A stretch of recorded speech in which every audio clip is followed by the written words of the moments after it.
E aí, fião? Escutando aqui Soldados Suburbanos de Goiânia. Salve pra área 062 aí em Goiânia, né? Rapaziada que manteve aí o gangsta pesado. Salve pra rapaziada aí. O vídeo de hoje, quando eu não tenho nada pra fazer de sábado, eu sou quase um indivíduo lumpen. Procura o que é lumpen, que você vai entender. Nós vamos falar aqui sobre a polarização e reducionismos e comparações muitas vezes que carecem de fundamentos muito grandes. Dentro dessa polarização que você vive no planeta, não só no Brasil, mas no planeta, e isso aí aumentou sobremaneira graças à capacidade das redes de telecomunicações e as redes virtuais, e isso realmente, né?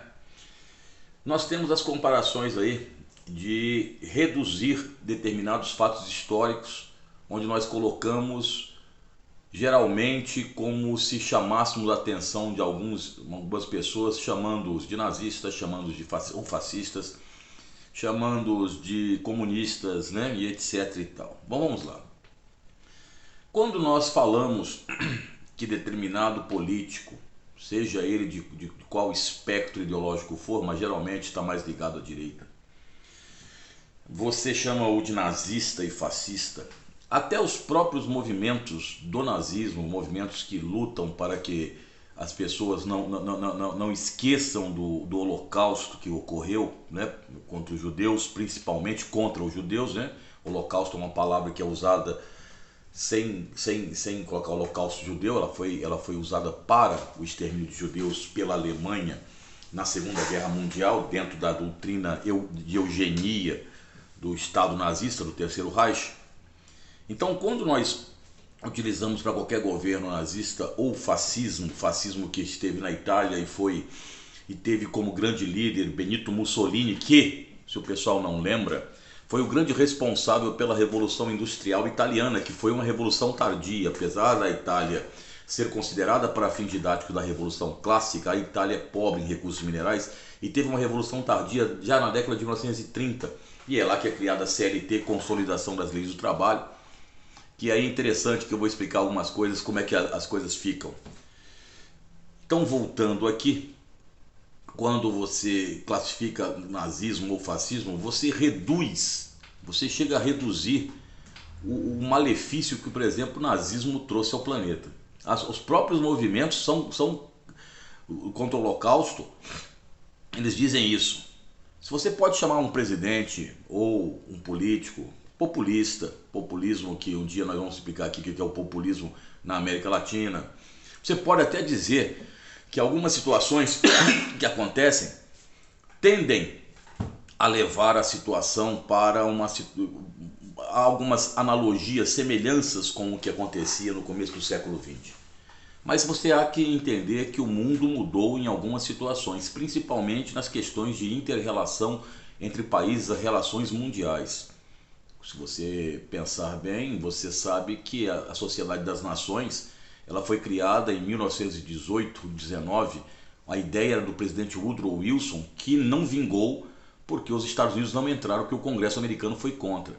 Depois Roosevelt tem a ideia de fazer a ONU, aí os americanos entram e aí a ONU vai tentar dirimir os problemas de relações existentes entre os povos do mundo. Tá? Então é isso, filhão. Quando você reduz. A mesma coisa você chama a pessoa de comunista. Se você me chama de comunista, por exemplo, ou chama outra pessoa de comunista, primeiro que você não deve ter lido as situações de socialismo e comunismo. Só lembrando a vocês que às vezes na aula de história dormiam ou estavam de repente fazendo outras coisas que não história, dizendo que aquilo era uma baboseira. O socialismo era dividido em utópico, científico e o real, que foi o que foi aplicado no século XX a partir de 1917 com o Outubro Vermelho ou Revolução Russa. Tá? O socialismo real tem nuances diferentes do socialismo científico.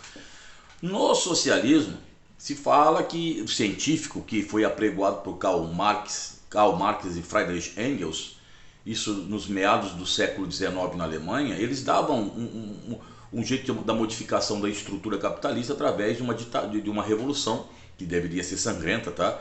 E através da assunção do poder pela ditadura do proletariado. Todo esse processo seria feito até que se atingiria o pico máximo do socialismo, que seria o comunismo.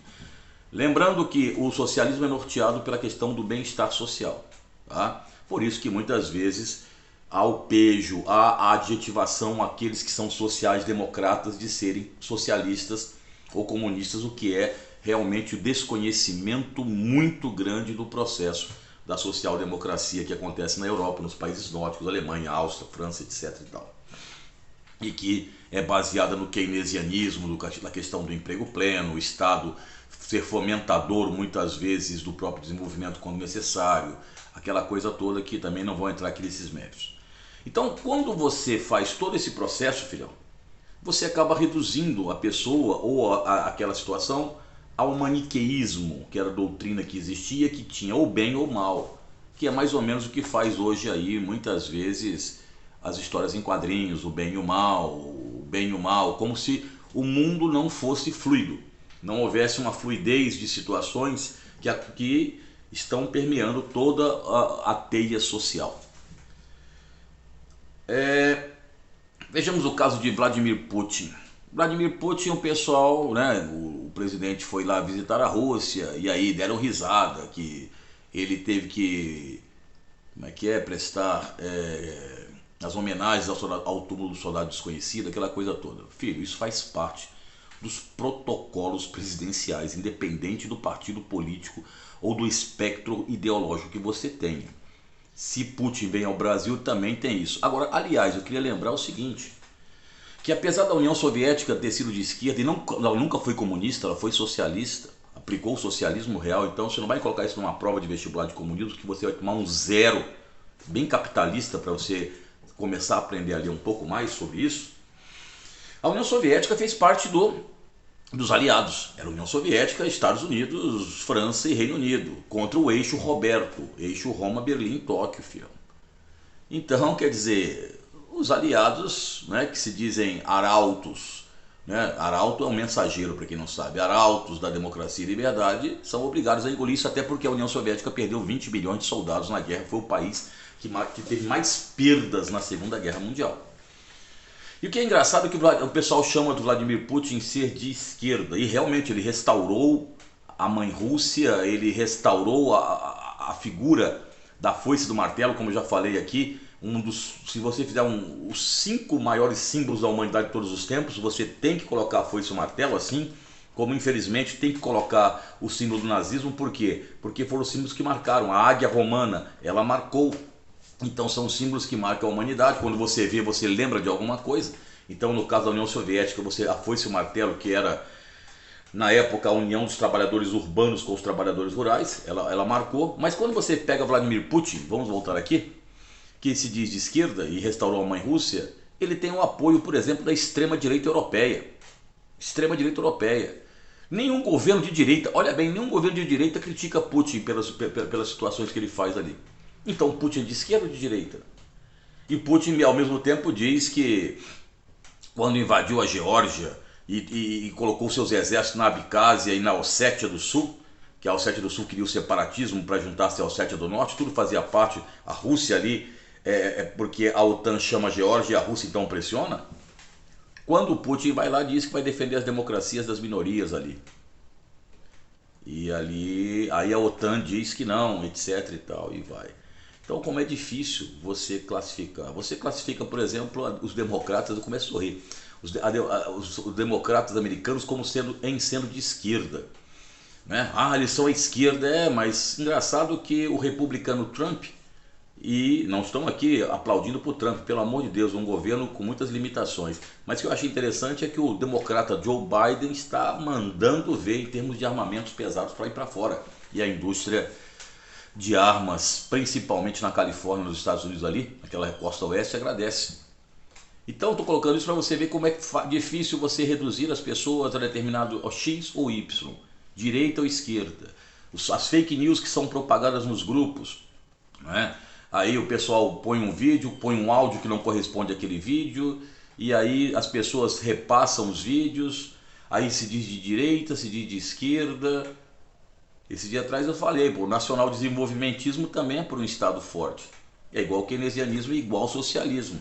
E o nacional desenvolvimentismo foi utilizado pelos militares que eram de direita, que tiveram apoio dos Estados Unidos na época aqui com o governo, né, os governos militares. Então, filhão, fica essa dica para você que o mundo não é branco e preto. Também não é cinza. Ele tem um mosaico de cores muito interessantes que você, para entrar nos pântanos, tem que estudar, filhão. Então, nós estamos aí com os soldados suburbanos, que eu espero também que o senhor não me coloque simplesmente limitado pelo rap. Temos até uma playlist aqui que eu chamo La Muerte de la Guitarra, onde eu toco algumas coisas e depois eu vou começar a tocar algumas peças clássicas. Porque é isso, filhão, você é uma somatória de todo esse processo. Então quando a pessoa te limita, realmente ele precisa ler um pouco mais. Tamo junto, filhão. Já Elvis, 11 minutos, eu sei que você não vai chegar até aqui mesmo.